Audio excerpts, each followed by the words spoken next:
Bien.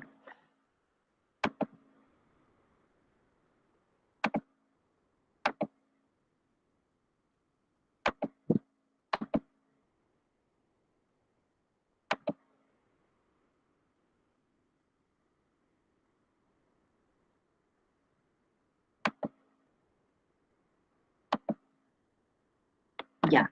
Se está visualizando la diapositiva, dice literatura, literatura griega, semana 2, se visualiza. Me confirman, por favor, Stephanie o Fabricio, ¿no? Cualquiera en realidad, me puede confirmar si se está visualizando. Sí se ve, profesora. Gracias. Bien, entonces vamos a empezar con la definición de literatura. La literatura tiene varias definiciones, pero podríamos resumir indicando que la literatura viene a ser, pues, ese arte de lenguaje escrito y hablado, ¿bien? Es ese arte, es donde se va a expresar, ¿no? Va a haber un cambio del lenguaje común a un lenguaje especial. Eso es la literatura. Entonces, vamos con la literatura griega. La literatura griega se expresaba en estas composiciones tanto orales y escritas. Inició en el siglo IX antes de Cristo, y recuerda que esta literatura fue esta literatura paradigma, modelo, ¿no? Que va a servir para mencionar algunas características de estas en otras literaturas. Por ejemplo, lo van a ver ustedes en el siglo XVI, en el Renacimiento, ¿no? Estas características, porque el Renacimiento tiende a retomar, ¿no? La literatura griega, retomar las características de esta literatura. Por eso decimos que la literatura griega es modelo, paradigma. ¿Bien? Ahora las características, hay que recordar las características. La primera, que es antropocéntrica. ¿Qué cosa quiere decir antropocéntrica? El hombre centro del universo, ¿correcto? Donde se le va pues a dar cuenta sus temores, a dar cuenta sus deseos, ¿no? Toda la naturaleza humana es lo que se va a denotar en esa característica antropocéntrica. La otra característica es que es racional, ¿no? La razón va a ser predominante frente a las emociones. Entonces las emociones se van a regular con la razón. ¿Y cómo se ve esto? Con las normas. Hay normas culturales en la literatura que se reflejan en esta literatura. Por ejemplo, cómo se denotaba la mujer, ¿no? ¿Cuál es la función de la mujer en estas composiciones? La mujer era un ser que no podía pues visualizar estas ceremonias que se hacían, ¿no? Litúrgicas, el teatro griego, por ejemplo, la mujer no podía asistir, tenía que estar en funciones del hogar, mas no podía ni siquiera representar, no podía actuar la mujer. Una de las normas que se veía, otra de las normas, por ejemplo, que en el teatro griego no se estaba representando, no se estaba visualizando estas escenas violentas, por ejemplo, ¿no? No podemos ver a Edipo que se está sacando los ojos, no, lo escuchamos, sí, podemos escucharlo, puede esto contarlo, ¿no? Narrarlo, sí, pero no lo podemos nosotros ver. Eso era una norma. Ahora, actualmente, el teatro, mientras más sangre, es mejor, ¿no? Pero resulta que en el teatro griego la diferencia estaba en ello, que no se podía mostrar al público, ¿no? Estas escenas. Entonces ahí estamos viendo normas. Las normas están regulando las emociones, ¿no? La razón está regulando las emociones. Y si yo hablo de razón, también hablo de equilibrio, pues, ¿verdad? Claro, hay un equilibrio, hay una armonía, hay una simetría entre la forma y el contenido de la obra. ¿Bien? Y eso no solamente se veía en la literatura, también se veía en el arte griego, ¿no? Había un asunto equilibrado, ¿no? No tendía a ser ornamentado, ¿no? Complejo, ¿no? Era pues inclusive ameno, simple, ¿no? Tendría el equilibrio. Es la otra característica. mitológica. Si decimos literatura griega, es asociar pues a las recreaciones de diversos mitos, ¿no? Donde nos cuenta este mundo de los dioses, del Olimpo, de los semidioses, ¿no? Y de los héroes legendarios, ¿verdad? Ahí está la otra característica de ser mitológica. Y la última característica es que es fatalista, ¿no? Los hombres están ya marcados por su destino. Nadie puede escapar de su destino aquí. Aquí no encontramos el libre albedrío, ¿eh? El hombre ya está marcado por su destino, está señalizado por su destino. Fatalista. Bien, entonces aquí para recordar, empleemos la palabra remaf. R de irracional, E de equilibrada, M de mitológica, A de antropocéntrica y F de fatalista. Estas características debemos recordar, ¿ya? Como también cómo se divide la literatura griega en dos periodos. El periodo arcaico-jónico, que es el primero, ¿ya? Que se va a desarrollar en el siglo 9 antes de Cristo y en el siglo 5, ¿ya? Básicamente en el siglo de Pericles se va a desarrollar el segundo periodo, el periodo clásico o ático. En ese periodo arcaico hay que recordar estas palabras, se le llama también arcaico o jónico, ¿bien? Clásico o ático. ¿Por qué debemos recordar esto? Porque nos pide relacionar periodo y obra. Y ahora van a ver también una pregunta de la evaluación de la semana 2, donde va a pedir periodo, personaje, ¿no? De una obra específica. Entonces tenemos que asumir que en el periodo arcaico-jónico se ve dos géneros. El género antiguo, ¿no? Que les habrá comentado la profesora, el género antiguo, ¿cuál es? El género épico, ¿correcto? Está narrado, sí, ¿no? Cantado en verso. ¿Bien? ¿Qué más? Donde se busca narrar, contar estos hechos gloriosos, ¿no? Donde hemos visto luego las especies o los subgéneros del épico. Y ahí se van a diferenciar por el contexto. ¿Bien? Ahí en el género épico, entonces tenemos a Homero, ¿ya? Posible autor de la Ilíada y la Odisea. ¿Por qué digo posible? No se sabe con certeza, ¿no? El lugar de nacimiento de Homero. Tampoco se puede asociar a que sea autor real de la Ilíada y la Odisea, y eso se le llama cuestión homérica. Así le decimos nosotros, cuestión homérica. Hay una cuestión, hay un problema ahí, con referente a la autoría. Luego tenemos a Hesiodo. ¿A quién le agrada leer o de repente escuchar los mitos, la mitología griega, los dioses, los titanes, los legendarios, ¿no? Les invito a leer Teogonía. En Teogonía está todo eso de los mitos de Hesiodo, los trabajos y los días de Hesiodo, ¿ven? El género épico. Luego el género lírico, el género subjetivo, ¿verdad? Ahí expresa el mundo interno, la subjetividad, cómo se siente. ¿Está buscando alabar? Ah, estamos ante una oda. ¿Está triste y se refleja en los versos? ¿Por qué? ¿Por la muerte de alguien? Estamos ante una elegía. ¿O estamos leyendo una composición amorosa de pastores? Estamos ante una égloga bucólica. Género lírico. Expresa el mundo interno, la subjetividad. ¿Ve?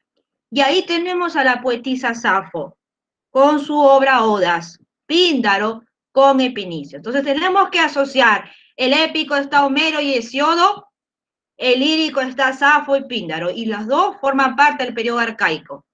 En el periodo clásico o ático solamente vemos el género dramático, el tercer género clásico. Dramático, teatro, representación, movimiento, diálogo, personajes, acciones, ¿no? Ahí estamos encontrando en el teatro.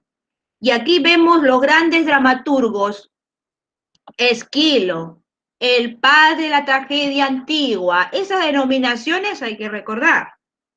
Eurípides, el trágico de los trágicos, Sófocles, el máximo exponente de la tragedia griega, ¿ya?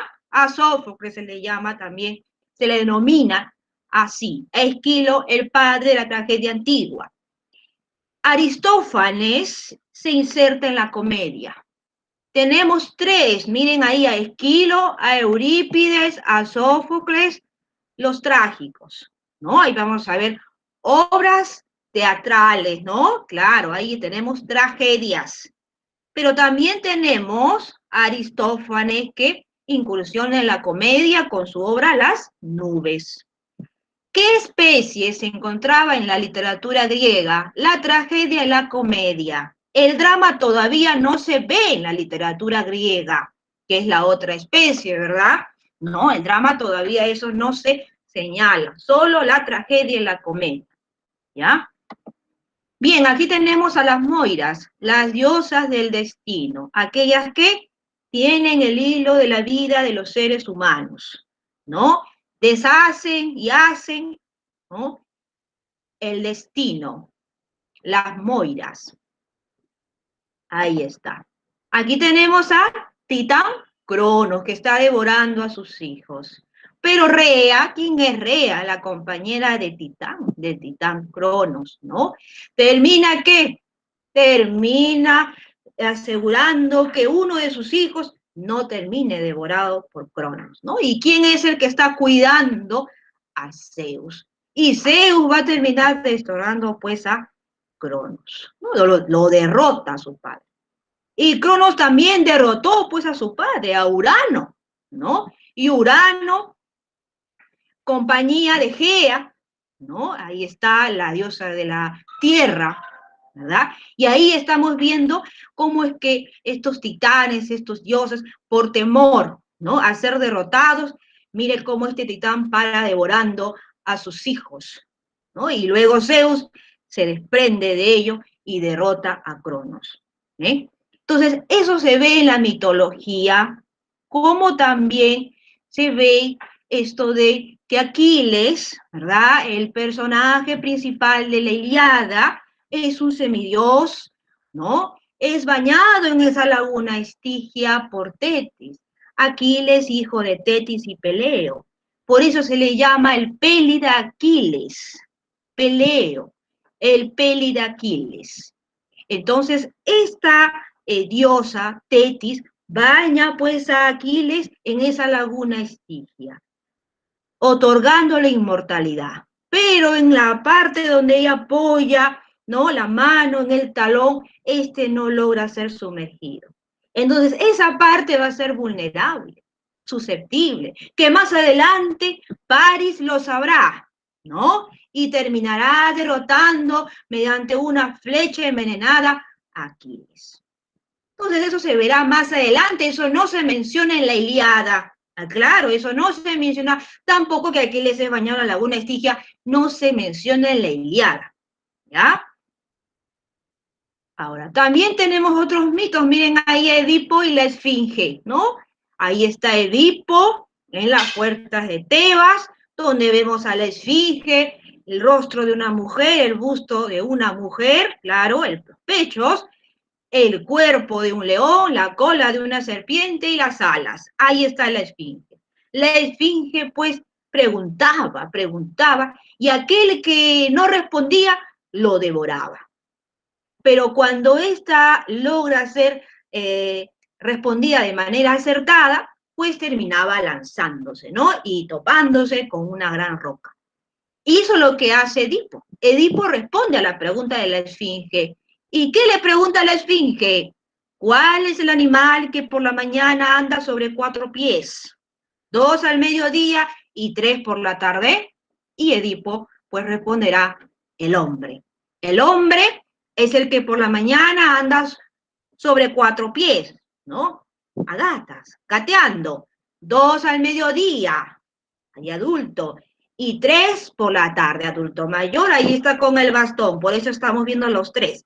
Entonces, ahí estamos viendo también una explicación de ese mito de Edipo. Eso tampoco no se menciona en la obra Edipo Rey. Es un antecedente de la obra Edipo Rey, ¿ya? Así que ya sabes, cuidado con las alternativas. ¿Listo? Bien, ahí tenemos el género épico, estamos en el periodo arcaico o jónico, ¿ya? Ahí está. La Ilíada, tenemos que recordar la estructura. La Ilíada proviene del nombre griego Ilión, que significa Troya. Ilíada es una obra de guerra. Ilíada es una obra de guerra. Ilíada es una obra de género épico, de especie, epopeya, y el narrador es omnisciente. ¿Por qué le decimos narrador omnisciente? Está en tercera persona, está narrando pues en tercera persona, señalando en tercera persona lo que está sucediendo, ¿no? Y está Aquiles, ¿qué hizo? Y Agamenón, ¿cómo respondió Agamenón? En tercera persona, ¿no? El que todo lo ve, como muchos lo asocian, el narrador omnisciente. La Ilíada consta de 24 cantos o rapsodas. Eso no te debes olvidar, esto es importante. Consta de 24 cantos. Está en verso, ¿bien? El tema central, siempre los temas centrales tienes que recordar de todas las obras a partir de ahora. El tema central es la cólera de Aquiles. Es el tema por el cual gira la obra.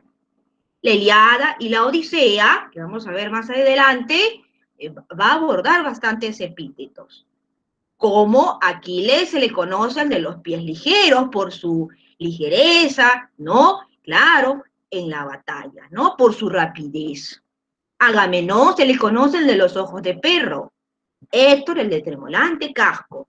Zeus el que amontona las nubes y Helena la de los niveos brazos. Y así vamos viendo que otros personajes van a tener esas calificaciones, por eso le decimos epíteto, ¿no? Esas calificaciones que se le otorga a estos personajes. ¿Bien?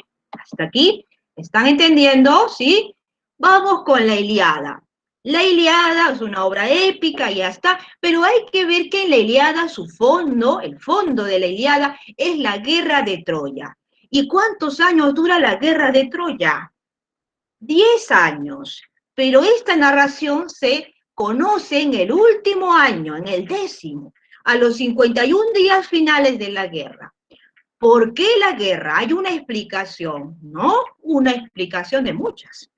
Ahí está el mito de la manzana de la discordia, el mito de la manzana dorada. Aquella que fue lanzada por Eris, ¿no? Que señalaba para la diosa más hermosa. Se acercó a Atenea, Afrodita y Hera. Y Zeus, para evitar problemas, lanzó esta manzana para que tome la decisión un mortal. ¿Y quién va a ser ese mortal? El timorato, el cobarde Paris.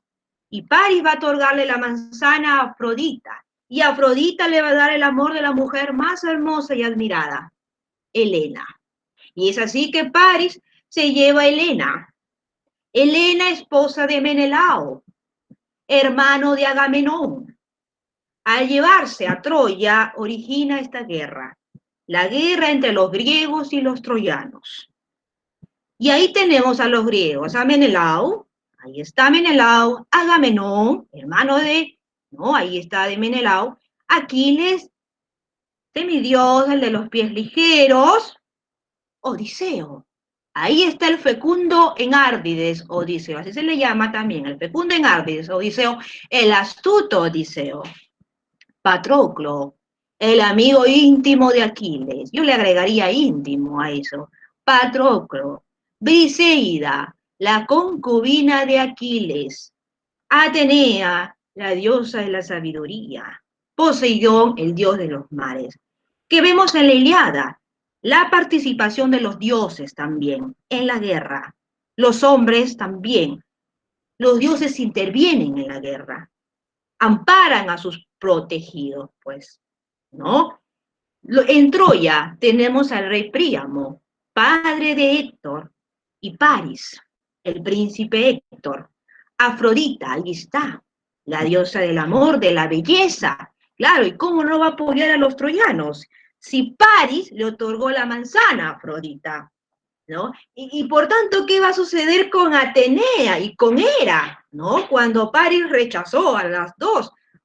Entonces ahí por eso encontramos que Atenea pues protege a los griegos. Ares, el dios de la guerra. Y ahí está Apolo. ¿Cómo inicia la obra? La obra, escuchen bien esta narración porque esto del mito de la manzana de la discordia es un antecedente de la Ilíada. Esto del caballo que ingresa a Troya, ¿no? Que le da la victoria a los griegos, eso no está en la Ilíada, eso no se conoce en la Ilíada, ¿correcto? La Ilíada inicia con la peste. Apolo lanza una peste al campamento griego, ¿o a qué? Al lanzar esa peste se preguntan qué ha pasado, qué sucedió, quién lo hizo y por qué. Y es ahí donde Calcas, el adivino, señala, lo que sucede es que Agamenón se llevó a la hija de su sacerdote. Así es, ¿cómo se llama la hija? Criseida. Criseida, hija del sacerdote Crises de Apolo. Entonces, al pedido de Crises y Agamenón, al rechazo constantemente, le dice al dios Apolo, y Apolo manda esa peste. Esto le recrimina a Aquiles.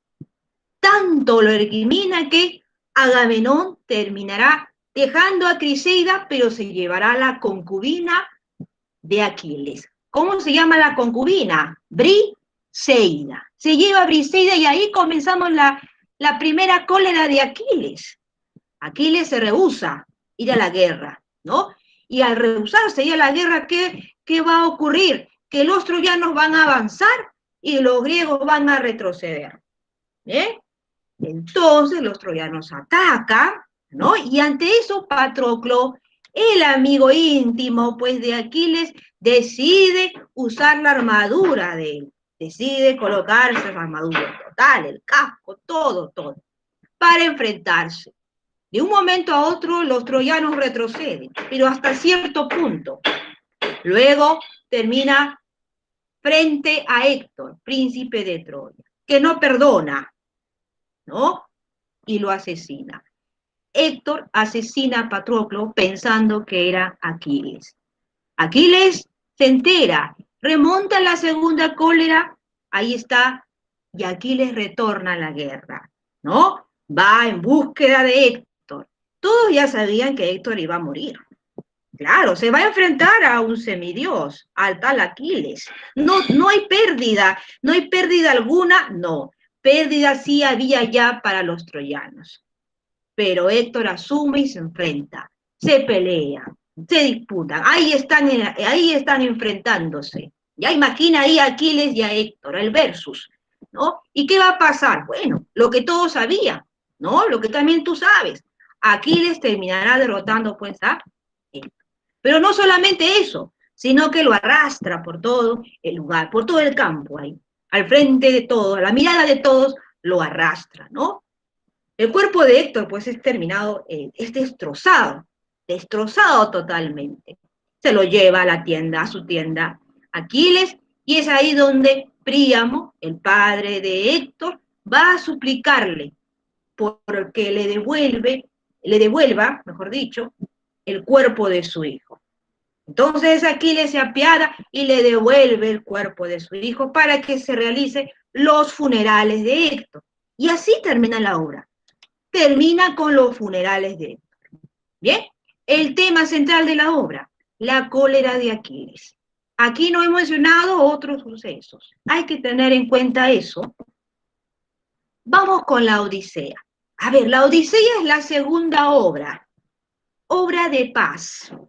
Odisea significa viaje difícil y deviene pues de este nombre del rey de Ítaca, Odiseo. Recuerda que Odiseo formaba parte pues de los griegos, ¿no? En la guerra. Bien, ahí está, vamos a hablar de esta historia de Odiseo.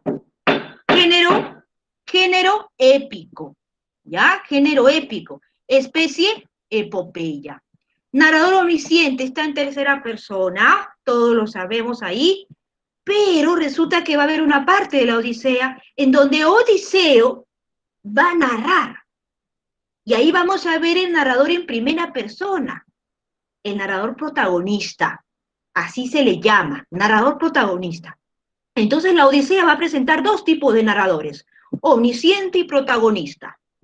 Al inicio omnisciente, Y ya en la parte final veremos el protagonista, el narrador en primera persona. La Odisea y la Ilíada consta de 24 cantos, ¿ya? El tema central, el retorno de Ulises. Ulises se le llama así en Roma, Odiseo en Grecia.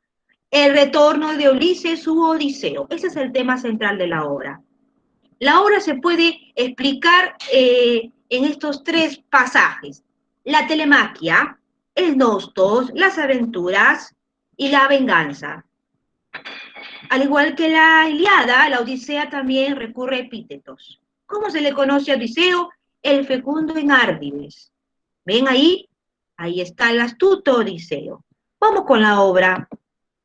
La Odisea, ¿ya el contexto será la guerra de Troya? No, ya terminó la guerra. Ya terminó la guerra. Ahora, ¿qué sigue?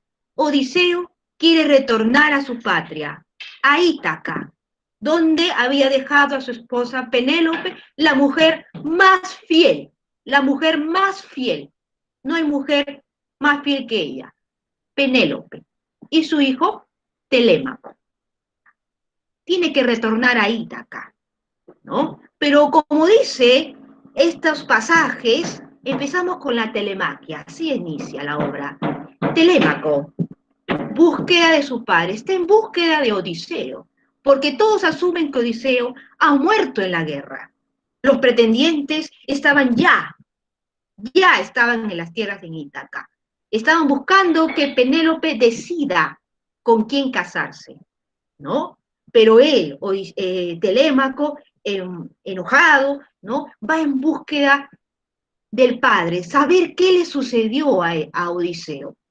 Aconsejado por la diosa Atenea, es que él sale, se va a Esparta, a Pilos, y luego averigua pues ahí que Odiseo está vivo, su padre está vivo y está en una isla, Ogygia, ¿ya? Esa es la parte de la telemaquia. Y por otro lado, sí, Odiseo estaba en una isla, Ogygia, 7 años en esa isla, al lado de una ninfa llamada Calipso. Calipso estaba enamorada de Odiseo, pero Odiseo no. Odiseo pensaba en Penélope, extrañaba su tierra, extrañaba a Telémaco, ¿no? Es ahí donde Atenea intercede y le dice a Zeus que ese no era el fin de Odiseo. Odiseo tenía que retornar, no estar en esa isla. Y es por eso que manda a su mensajero Hermes. Y le dice a la ninfa que debe dejar ir a Odiseo. Con pena lo hace y Odiseo emprende su retorno. Pero en las aguas, alguien está mirando en las aguas cómo es que Odiseo está pretendiendo retornar. ¿Y quién es ese alguien? El dios de los mares, Poseidón, ¿no? Que está ahí dando a ver su trinche, ahí está dando a ver, porque no perdona a Odiseo, no lo perdona por haber cegado a su hijo, al hijo del dios de los mares. ¿Quién es ese hijo del dios de los mares, Poseidón? El cíclope Polifemo, ¿no? No lo perdona. Y al no perdonarlo es que va a terminar hundiendo esa embarcación que Odiseo con mucho esfuerzo lo había logrado. Y Odiseo termina naufragando hasta llegar a una isla, la isla de los Feacios. En esa isla de los Feacios primero lo encuentra la princesa Náusica. Ella luego lo presenta al rey Alcino. Y es aquí donde Odiseo termina siendo hospitalizado, ¿no? De alguna otra forma ayudado ahí. Y es aquí donde escuchamos a un rapsoda. Ya saben ustedes qué es un rapsoda, ¿verdad? Este es el que está narrando las aventuras de estos personajes heroicos. Y está narrando este rapsoda, está contando este rapsoda de lo que ha sido la victoria de los griegos frente a Troya, frente a los troyanos. ¿Cómo es que el caballo de madera está ahí regresando a Troya? ¿Cómo es que los griegos están dentro ahí, en el vientre del caballo? Y cómo ellos bajan sigilosamente, ¿no? Para enfrentar a los troyanos. Entonces, eso se comenta aquí en la Odisea. Eso se comenta aquí. Y es ahí donde Odiseo dice, yo soy del que Rapsoda está hablando, yo soy Odiseo. Y ahí Odiseo está contando sus aventuras. Pasamos a un narrador protagonista. ¿Sí? Hasta aquí se está entendiendo. Odiseo está contando. Y ahí comienza, sí, pasé por la flor de loto, aquella que no debía consumir, porque si lo hacía, pues perdería, ¿no? Los recuerdos de mi patria y todo. Y para eso tuve la ayuda. La agresión que hizo Odiseo, pues, al cíclope Polifemo, hijo de Poseidón, lo cegó, la ceguera del cíclope. Por eso es que este dios de los mares no perdona a Odiseo, ¿no? La ayuda que recibió del dios Eolo, para que estos vientos propicios lleguen finalmente a Odiseo a su destino. Pero lamentablemente los hombres de Odiseo terminan deshaciendo ello. Lo que sucedió con la hechicera Circe, esta hechicera que convertía a los hombres en animales y con quien estuvo Odiseo, ¿no? O cuando Odiseo desciende al reino del Hades, a aquel lugar donde va a visitar a Tiresias. Tiresias le dice, a la salida de este lugar vas a escuchar, vas a ver a las sirenas, pero cuidado, no lo debes hacer, no debes escuchar a las sirenas, porque si lo haces terminarás sumergido con ellas. Ya eso Odiseo lo sabía. Emprende, sale con los hombres, pasan por las sirenas, pero él quiere escuchar. Entonces pide que lo amarren al mástil, para así de esta manera poder escuchar a las sirenas. Solo amarrado, solo asegurado, y no puede irse con las sirenas. Y los hombres de Odiseo tenían que estar tapados los oídos con cera. Y es así que pasa. Y luego pasan por estos monstruos marinos, Escile, Caribdis. Y ahí están las aventuras de Odiseo, que al escucharlo, Alcino se apiada y lo ayuda a retornar a Ítaca. Odiseo llega a Ítaca, chicos, pero llega con la promesa de vengar, al igual que Telémaco. ¿Vengar de qué? ¿Qué están haciendo los pretendientes? Ahí va la otra parte, la venganza, ¿no? Hay un acontecimiento que de repente has escuchado. El perro de Odiseo, ¿no? Ahí está Argos, se acerca, ¿no? Y después de tanto tiempo de no haber visto a su amo, a Odiseo, muere el pobre Argos, ¿no? Visita a Eumeo, habla con Telémaco, su hijo, y le dice lo que va a pasar, ¿no? Y para eso, para enfrentar a los pretendientes, tiene que estar en apariencias distintas, tiene que estar como un anciano, y eso lo va a ayudar la diosa Atenea. Ya por otro lado, Penélope está tomando la decisión, pero para ello ha dado una última prueba. Aquel que logra trenzar el arco de Odiseo y colocar la flecha en los 12 aros de hachas, con ese ella asumirá, se casará. Los pretendientes hacían uno y otro ensayo y ninguno logró. Hasta que Odiseo dice, yo lo voy a intentar. Ante la risa de todos, Odiseo termina trenzando su propio arco, pues, ¿no? Coloca la flecha y pasa por los 12 aros. Y ahora sí dice, llegó el momento, Telémaco, cierra las puertas. Y ahí comenzamos a ver la venganza de Odiseo. ¿Ve? Termina dando y flecha a cada uno de los pretendientes. Luego Odiseo solicita que limpien el lugar. Ahora va a hablar con Penélope, la mujer más fiel. La mujer más fiel. Hay mujeres fieles, chicos. Hay mujeres fieles. Así hay. Entonces, le dice a ella que él es Odiseo. Pero ella al inicio no cree. Has pasado mucho tiempo, pues, Odiseo, ¿cuántos años ya? 10 años de la guerra, encima te has demorado para retornar. ¿Serás tú realmente Odiseo? Y ahí cuando Odiseo le dice, sí, he tallado. Es el lecho donde dormíamos, comienza a explicar. Es el hecho que con sus manos Odiseo elaboró. Entonces, es ahí donde ella dice, tú eres mi Odiseo. Se reúne en la familia, final feliz. Obra de paz, Odisea. El tema central, el retorno de Odiseo. Aquí se menciona lo del caballo que ingresa a Troya. Por favor, no en la Ilíada. Vamos con Esquilo. Entramos al teatro griego.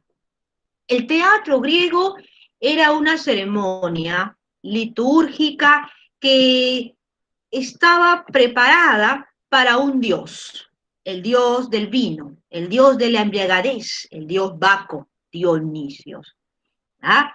Y la representación era por el coro, y de ahí de a poco se veían los actores, el coreuta, el que respondía, aparecía ahí, y luego de a poco vamos a ver que Sófocles va a incorporar también otro actor.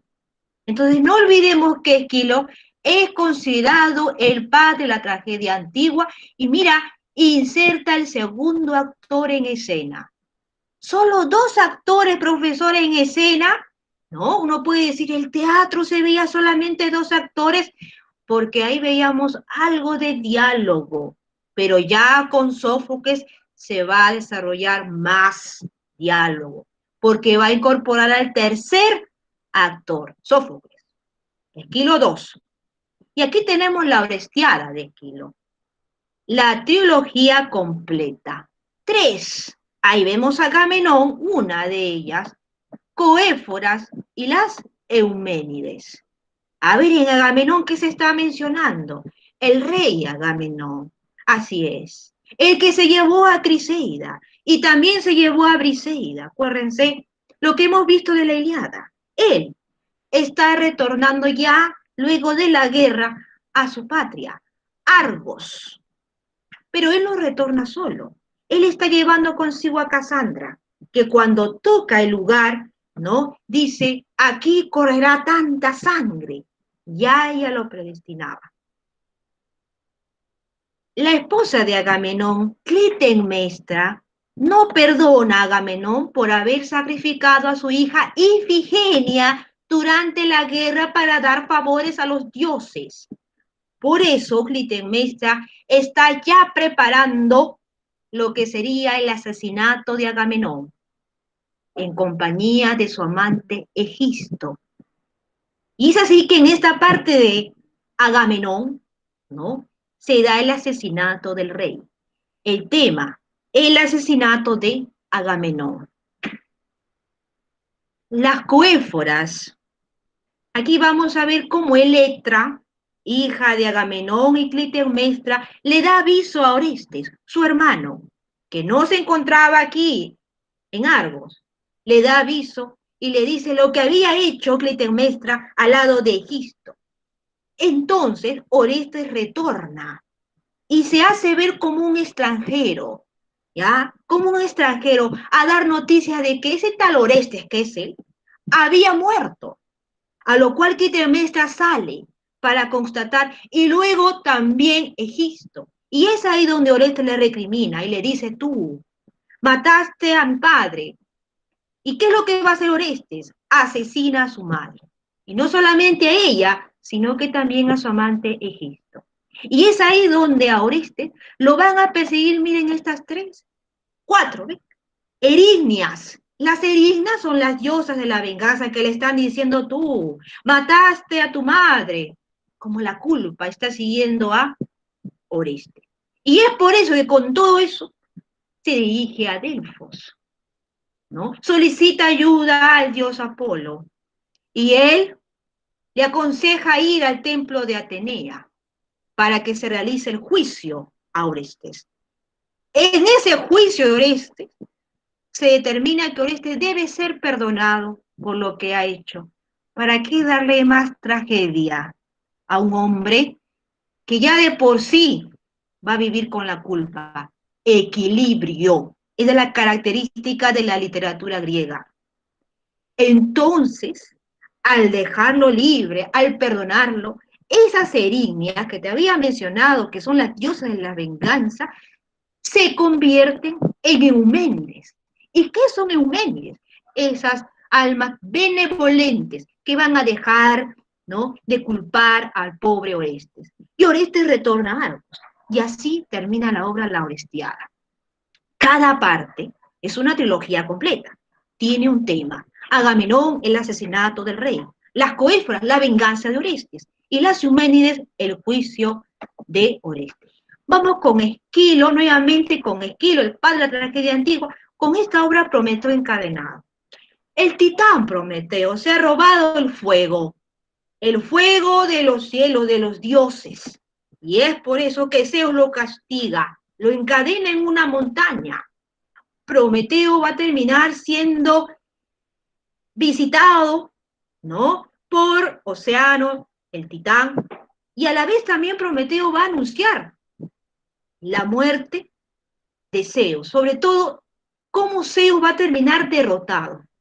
Y es ahí donde Hermes, al escuchar esto, ¿no?, a este anunciamiento que está haciendo Prometeo, le insiste, ¿cómo va a ser? Dilo. Y al no decirlo, el titán va a terminar arrojado al mundo de las tinieblas. ¿Dónde es el mundo de las tinieblas? El Tártaro. Ahí terminará arrojado Prometeo. El tema de Prometeo encadenado es el robo del fuego de los dioses por el titán Prometeo. Bien, terminamos con Sófocles. Estamos, cuando dije Esquilo, Orestiada, Prometeo encadenado, y ahora estamos con Sófocles, autor de Edipo Rey. ¿Estamos en qué periodo de la literatura? Te dije dos nada más. ¿En la clásica o ática? ¿No? Se la llama así. Entonces, Sófocles, ¿quién es Sófocles? El máximo exponente de la tragedia griega. Aquí no está, ustedes ya me imagino que lo están resaltando, ¿verdad? O lo están escribiendo, porque eso del máximo, eso del padre, ya hay que recordar. Inserta el tercer actor en escena. ¿Ve? ¿Y qué origina cuando uno va insertando un actor y otro? Origina más diálogos. ¿Ven? Ahí está Sófocles. Desarrolla la psicología de sus personajes, desarrolla el psique de sus personajes. El tema central es el fatalismo, la característica de la literatura griega. ¿En qué consistía eso? Que el destino, tú no puedes escapar de tu destino, es inevitable. El destino inevitable de Edipo. ¿Bien? ¿Cómo inicia la obra? No con que Edipo se encuentra a esta esfinge. Ese es el mito de Edipo y es un antecedente de la obra. La obra inicia con la peste, nuevamente, con la peste en Tebas. ¿Ya? Y es por eso que Edipo va a pedir a Creonte, su cuñado, a que consulte al oráculo. Y el oráculo le dice, porque el oráculo lo sabe todo, le dice, solo terminará si se termina desterrando al culpable, al asesino del antiguo rey, es decir, al rey Layo. Edipo ya estaba casado con Yocasta, con quien tuvo 4 hijos, chicos. Ahí está, Ismene, Antígona, Polínese, Estiocles. Ahí están sus 4 hijos. Casado con Yocasta. Y ya al enterarse esto por Creonte, tiene que consultar. ¿Y a dónde tiene que consultar? ¿A quién va a preguntar ahora? A Tiresias, el adivino Tiresias. Es que Edipo se vuelve ahí un interrogador, va buscando respuestas. ¿Quién es el asesino de ese rey? ¿No? Y Tiresias le dice, el asesino está tan cerca que no lo puedes ver, está aquí en este lugar, le dice Tiresias a Edipo. A lo cual Edipo piensa que Tiresias y Creonte se han confabulado, están de acuerdo para quitarle el poder, para que más bien lo asuma Creonte como rey de Tebas. Edipo no cree. Entonces a ello Casta le dice, Edipo, eso no es cierto, eso es pura mentira. Porque también el oráculo había dicho, ¿no? Había mencionado que el rey, ¿no? En este caso Layo, terminaría asesinado por su propio hijo y se casaría conmigo, pero mira, eso no pasó. Eso no pasó, dice Yocasta, ¿no? Entonces, manda llamar al testigo de la muerte del rey Layo, el único que quedaba, el pastor. Y mientras que mandaba llamar, ya llegaba a las puertas de Tebas el mensajero de Corinto, lugar que Edipo pensaba que era su origen. Entonces este mensajero le dice, Edipo, he venido hacia ti para decirte que Pólibo, tu padre, ¿ah? ha muerto y ahora tienes que reinar en Corinto. Y Edipo dice, no, no voy a regresar, jamás, porque yo pregunté al oráculo hace tiempo y me dijo que iba a matar a mi padre, o sea, Pólibo, y me iba a casar con mi madre, Mérope, y al no querer hacerlo, huí de ese lugar, me escapé de Corinto. Y ahí es donde, en un cruce de caminos y comienza a recordar, encontré a un hombre. Tuve una disputa, pasé y llegué a Tebas, ¿no? Comienza a recordar. Entonces, ahí donde el mensajero le dice, te equivocas, Edipo. Tú no eres hijo de Pólibo y Mérope, no. Tus raíces están aquí, en Tebas. Y ahí comenzamos a ver cómo se está descubriendo la verdad, de a poco. Luego llega el pastor, al que le tanta insistencia le dice, sí, sí, señor, tú, Edipo, a quien yo entregué hace mucho tiempo al reino de Corinto, te enfrentaste a tu padre, a Layo, y lo terminaste asesinando, matando en ese cruce de caminos. Y ahora eres rey, aquí en Tebas. Y al señalar esto, Yocasta se retira del lugar, se ingresa al palacio, recuerda que esas escenas no se puede ver, ¿no? Y se ahorca. Y luego Edipo sale tras ella. Y luego se comenta, se conoce que Edipo se está arrancando los ojos. Y luego Edipo pide a Creonte que lo destierre, para así acabar con todo lo mal que había dado, pues, Edipo en Tebas. Y al ser desterrado Edipo, queda Creonte. Fin. El tema de esta obra es el destino inevitable de Edipo, que al querer escapar de Corinto pensando que su origen era ahí, termina, ¿no? Termina acercándose a su cruel destino, a Tebas. Ese era su origen de Edipo. ¿Ven? Bien, chicos, no sé si el tiempo nos ha ganado para hacer las preguntas. Sí, justo. Eh, voy a compartir, voy a compartir el enlace del juego, ¿ya? Vamos a jugar ahora. Son 3 preguntas, ¿ya? Vamos a recordar lo que hemos visto, lo que hemos escuchado.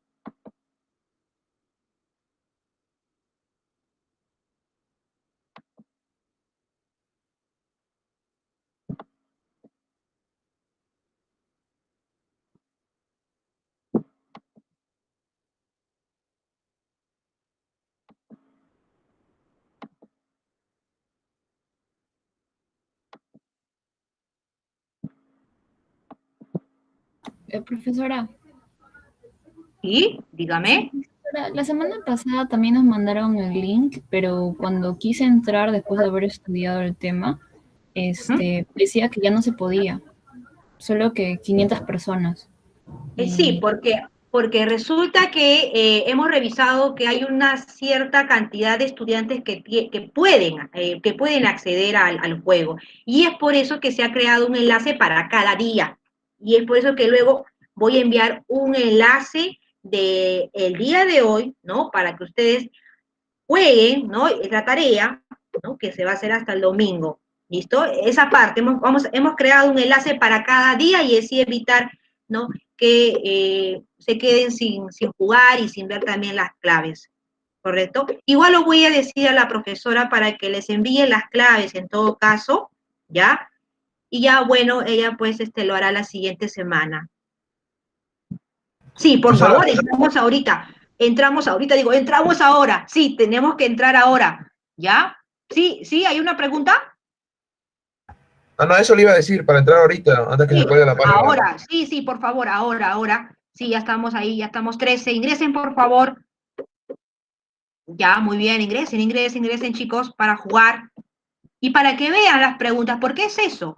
La evaluación, ya, el juego que se está haciendo ahora, es para que ustedes conozcan ahí cómo es la pregunta de la semana 2. Y así también puede venir en la práctica. ¿Ya? Bien. Vamos, voy a darle a iniciar, ¿ya? Voy a darle a iniciar, ustedes van ingresando, pero voy a darle a iniciar ya para que ustedes ya jueguen, ¿ya? Bien. Pregunta, marca la relación correcta respecto a la época y el personaje principal. Y acuérdate de la época de la literatura griega, que hemos visto dos. Arcaica, jónica, clásica o ática. Bien, ahí te pide ya no obra, sino te pide personaje. Entonces recordemos cuál será. Clásica, Aquiles, jónica, Prometeo, latina, no es porque no dije arcaica, dije clásica, no dije latina. Arcaica, Edipo, ática, Orestes. Hay que recordar ahí nada más asociar.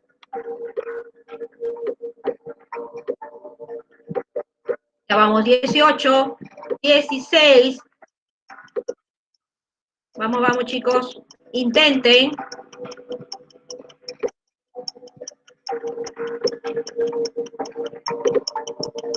Bien, 4, 3, 2, 1, ya, listo.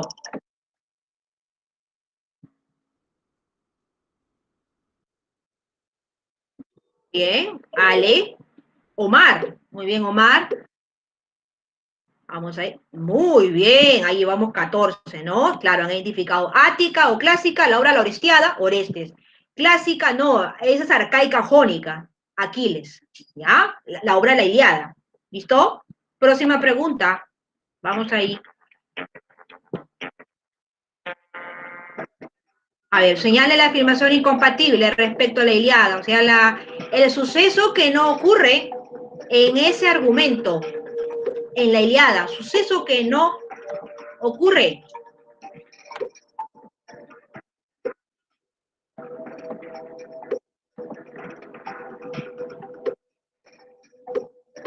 ¿Qué no te dije?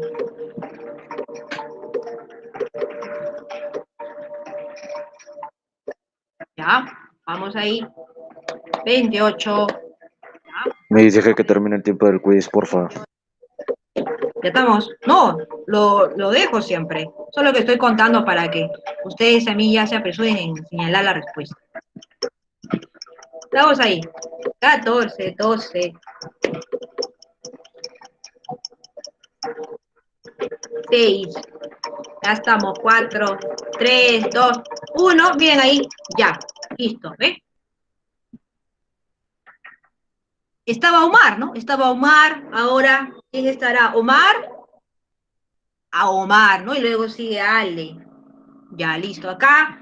Claro, muy bien. El protagonista muere tras recibir una flecha. Eso no se comenta en la Ilíada. Sí, chicos, esa es la estructura de la obra de la Ilíada, hay que recordar. Es una epopeya clásica que está compuesta por 24 cantos. Eso hay que recordar. La Ilíada y la Odisea es igual. Los troyanos reciben el apoyo. Sí, recuerden que les había mencionado ahí las diosas, qué le pasó de la manzana de la discordia, ¿no? Y qué pasó con las demás diosas, apoyaron a quién. ¿Seguirán apoyando a París? ¿A Troya? ¿No? Si ha entregado a Afrodita. Hay que tener ahí en cuenta eso. Presente epíteto, sí, muchos epítetos, eso es correcto. Siguiente, próxima pregunta. La última, ¿ya? La última, vamos. Señala la afirmación que es incompatible con Edipo Rey, ¿ya? La obra, Edipo Rey. ¿Qué suceso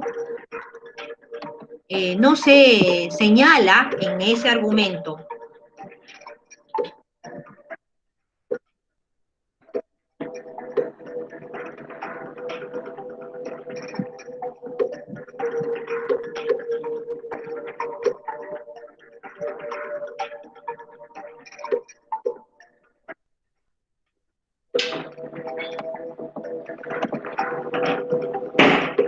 Esta pregunta sí está... tiene un nivel. Sí, porque no lo dije. Porque no es un suceso, en realidad es la estructura. ¿No? No es un suceso, es la estructura. A ver, vamos a ver qué tal este aula, qué tal responde. ¿Se ha dado cuenta? Vamos a ver. Ya, Omar, ajá, Ale, muy bien, Ale, ya superó a Omar. Ah, entonces aquí tengo un grupo interesante. Muy bien, ahí la respuesta es, emplea la prosa. Eso es la afirmación incompatible, eso es la estructura de la obra Edipo Rey. No está en prosa, chicos, está en verso. Está en verso, ¿ya? Entonces, por eso, esa es la incompatible. Ahora, la A, que dice, presenta exclusivamente personajes humanos, si no me equivoco, porque no logro ver bien, ¿no? Es correcta. Claro, ahí están los personajes humanos, ¿no? En cambio, la E no, pues la E es la incompatible. Emplea la prosa, ¿no? Por eso ya decía, esta pregunta sí tiene, ¿ve? Ya te llevaste que la obra de Edipo Rey está en verso y no en prosa. ¿Ya? La demás está, no sé por qué me han fallado, pertenece al género dramático, sí, ¿no? Es tragedia. Aún en la psicología de sus personajes, sí, porque Sófocles andó en eso, ¿no? En la psicología de sus personajes. Por ende, pues Edipo Rey también, ¿no? ¿Tiene como antecedente el mito de Edipo? Sí, ¿no? Ahí está Edipo frente a la Esfinge. ¿Bien? Listo. Voy a entonces a... Profesora, Sí, voy a enviar la tarea. la Sí, escena cuando Aquiles muere por una flecha en el talón, ¿dónde se cuenta eso? ya, eso se menciona en la obra Teogonía. Ahí se menciona. Pero eso no se señala en la Ilíada. No, no. Gracias. No te preocupes. Ni en la Odisea solamente que ingresa el caballo, ¿ya? Por favor. Y bueno, aquí ya tengo que, ya Ale y Jocelyn, excelente, ¿no? Y bueno, el grupo, ¿y qué ha pasado abajo? No han participado, algunos lo han intentado, bien, hay que seguir repasando. Ya chicos, voy a compartir entonces el enlace, ya, el enlace de la tarea de hoy martes, y con eso estaríamos terminando, ¿ya? Sí, aquí está, no se preocupen.